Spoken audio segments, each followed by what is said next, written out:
Good evening, guys. I hope your Tuesday went great and you are geared up for Wednesday because tomorrow's going to be a big day for us. Came across, excuse me, I came across this clip. I want to share it with you guys. This is from KREM in Idaho. Anyhow, they interviewed the attorney that was helping O'Brien out in Pennsylvania. It's a very interesting clip. I like how he says when he met Brian, he said, "Don't tell me anything about what went down there. We're not going to talk about your case. I'm just going to get you out of this state. I'm just going to get you back to Idaho." Anyway, he says the words exonerated were 100% Brian. He picked those words. We were talking on the show a couple of shows back about that was a very interesting choice of words. He also said Brian was aware of the murders. Who wouldn't be? And that he is still speaking with Brian's parents. Really interesting clip. Look this over and leave me a comment. Get ready because tomorrow at 9 a.m. we have a lot more to discuss.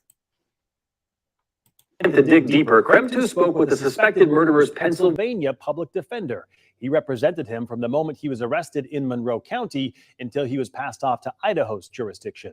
KREM 2's Janelle Finch joining us live in the studio tonight with what the suspect's former attorney is sharing about working with the high-profile client. Janelle? This afternoon, Monroe County Chief Public Defender Jason LaBar and I spoke over the phone for over 30 minutes.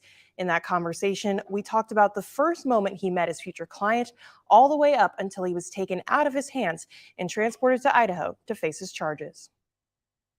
Jason LaBar says he first met his client at the Monroe County Correctional Facility. Ordinary, average type guy. He says the first thing he said to the suspect was, "Don't tell me anything about the case. Don't tell me any facts. That's information for your Idaho attorney." And then I explained to him, essentially the extradition proceedings. And he was very calm. He was aware of what was going on. He was aware of the murders. He says his client was intentional about what was said on his behalf in the statement to the public. The statement that was written by myself in my office, but the exonerated, the eager to be exonerated was his. He specifically said eager to be exonerated rather than he was innocent or something like that. Now, proving his innocence is in someone else's hands. Kootenai County Public Defender Ann Taylor. When I spoke to Attorney Taylor, I essentially said, "Tag, you're it." LaBar says after reading the affidavit, he says his client's defense team may be able to poke holes in an upcoming trial. So you have transfer DNA on the teeth.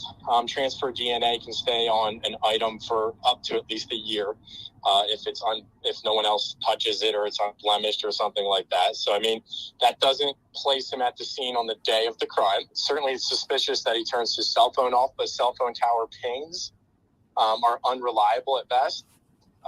If it pings off a tower, you're talking that the individual's within 20-mile radius of that tower. LaBar says for those invested in this case, this is just the beginning of a long process ahead. As things continue to develop, he says the public should view this case with an open and objective mind. LaBar says he's continuing to work with the suspect's family in Pennsylvania, but will no longer be working directly with his former client now that he's in Idaho. I also traveled to Coeur d'Alene today in an effort to speak with the Kootenai County Public Defender about the defense proceedings. We've reached out to their office several times since Chief Public Defender Ann Taylor took over for Jason LaBar, but have not heard back. In the studio, Janelle Finch.